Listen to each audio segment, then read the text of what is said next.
Good morning student. Today our topic is कोशिका द्रव्य। जब हमने प्याज की झिल्ली तथा मनुष्य के गाल कोशिकाओं की स्लाइड को देखा तब हमें प्रत्येक कोशिका में एक बड़ा क्षेत्र दिखा जो कोशिका झिल्ली से घिरा हुआ था। इस क्षेत्र में बहुत हल्का धब्बा था। इसे कोशिका द्रव्य कहते हैं। प्लाज्मा झिल्ली के अंदर कोशिका द्रव्य एक तरल पदार्थ है। इसमें बहुत से विशिष्ट कोशिकाएं घटक होते हैं जिन्हें कोशिका का अंगक भी कहते हैं। प्रत्येक अंगक कोशिका के लिए विशिष्ट कार्य करते हैं और कोशिका द्रव्य तथा केंद्रक दोनों को मिलाकर जीव द्रव्य कहते हैं। कोशिका अंगक झिल्ली युक्त होते हैं और प्राकृतिक कोशिकाओं में वास्तविक केंद्र के अतिरिक्त झिल्ली युक्त अंगक भी नहीं होते, जबकि यूकेरियोटिक कोशिकाओं में केंद्रीय झिल्ली तथा केंद्रीय झिल्ली युक्त अंगक होते हैं। झिल्ली की सार्थकता वायरस के उदाहरण से स्पष्ट करते हैं और वायरस में किसी भी प्रकार की झिल्ली नहीं होती है।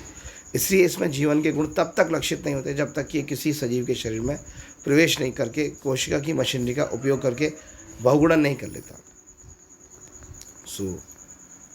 यहाँ पर अब हमारे अगले टॉपिक स्टार्ट हो जाते हैं। कोशिका अंगक जो कोशिकाओं के अंदर होते हैं और प्रत्येक कोशिका के चारों ओर अपनी एक झिल्ली होती है जिसमें से उसमें स्थित पदार्थ बाह्य पर्यावरण से अलग रहे। बड़ी तथा जटिल कोशिकाओं में जिसमें बहुकोशिक जीवों की कोशिकाएं भी शामिल हैं को भी उपापचय क्रियाओं की बहुत आवश्यकता होती है और इससे कि वह जटिल संरचना तथा कार्य को सहारा दे सकें। इन विभिन्न प्रकार की उपापचय क्रियाओं को अलग अलग रखने के लिए ये कोशिकाएं झिल्ली एक छोटी छोटी संरचनाएं अंगकों का उपयोग करती हैं। ये यूकेरियोटिक कोशिकाओं का एक ऐसा गुण है जो उन्हें प्राकृतिक कोशिकाओं से अलग करता है। इनमें से कुछ अंगक केवल इलेक्ट्रॉन सूक्ष्म से ही देखे जा सकते हैं। हमने पिछले अनुभाग में केंद्र के विषय में पढ़ा। अंतर्वर्ती जालिका, गोल्जी उपकरण, लाइसोम, माइटोकॉन्ड्रिया, प्लास्टिड, राजधानी कोशिका अंगों के महत्वपूर्ण उदाहरण है। अब हम इन पर विचार करेंगे। ये कोशिकाओं में बहुत निर्णायक कार्य करते हैं। एंडोप्लाज्मिक रेटिकुलम यानी कि अंतर्वर्ती जालिका। अंतर्द्रव्यी जालिका झिल्ली युक्त नलिकाओं तथा शीट का एक बहुत बड़ा तंत्र है। ये लंबी नलिका अथवा गोल या आयताकार थैलों जिन्हें पुटिकाओं की तरह दिखाई देती हैं कहते हैं।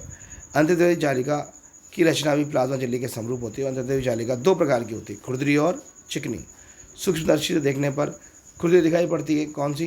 RER यानी कि रफ एंडोप्लाज्मिक रेटिकुलम, क्योंकि इस पर क्या होते हैं? राइबोसोम्स लगे होते हैं। राइबोसोम्स प्रोटीन को संश्लेषित करते हैं, बनाते हैं और RER तैयार प्रोटीन को आवश्यकतानुसार ER के द्वारा कोशिका के अन्य भागों में भेज देता है।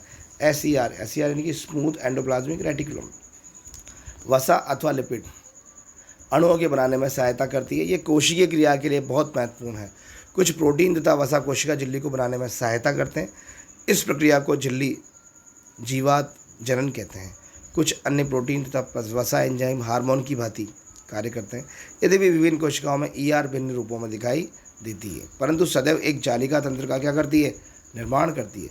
इस प्रकार ER का एक कार्य कोशिका द्रव्य के विभिन्न क्षेत्रों के मध्य अथवा कोशिका द्रव्य के विभिन्न क्षेत्रों तथा केंद्र के मध्य पदार्थों का परिवहन के लिए नलिका के रूप में कार्य करना होता है। ER कोशिका की जैव रासायनिक क्रियाओं के लिए जो सेल्स के अंदर होती हैं उनकी क्रियाओं के लिए कोशिका द्रव्य ढांचे का भी कार्य करती है। एक वर्ग के जंतुओं को जिन्हें हम क्या कहते हैं? कशेरुकी भी कहते हैं कि यकृत की कोशिकाओं में SER विष तथा दवा को निराविषीकरण करने में महत्वपूर्ण भूमिका निभाते हैं। यानी कि कोई जो पॉइजन चीज़ है उसको हार्मफुल ना हो, निराविष कर देते हैं उसको, उसमें एक महत्वपूर्ण भूमिका निभाते हैं। अगला टॉपिक है आपका गोल्जी उपकरण। गोल्जी उपकरण का सबसे पहले विवरण कैमिलो गोल्जी ने दिया। गोल्जी उपकरण झिल्ली युक्त पुटिका है जो एक दूसरे में के ऊपर समांतर रूप से सजी रहती है, जिन्हें कुंडिका कहते हैं। इन झिल्लियों का संपर्क ER झिल्लियों से होता है, इसलिए जटिल कोशिकीय झिल्ली तंत्र के दूसरे भाग को बनाती है। ER यानी कि एंडोप्लाज्मिक रेटिकुलम। ER में संश्लेषित पदार्थ गोल्जी उपकरण में पैक किए जाते हैं और उन्हें कोशिका के बाहर तथा अंदर विभिन्न क्षेत्रों में भेज दिया जाता है। इस कार्य में शामिल में पुटिका में पदार्थों का संचयन, रूपांतरण तथा बंद करना है, जो कार्य हैं ये। और कुछ परिस्थिति में गोल्जी उपकरण में सामान्य शक्कर से जटिल शक्कर बनती है और गोल्जी उपकरण के द्वारा लाइसोसोम को भी बनाया जाता है। यानी लाइसोसोम अगला टॉपिक है। लाइसोसोम कोशिका को अपशिष्ट निपटाने वाला तंत्र है।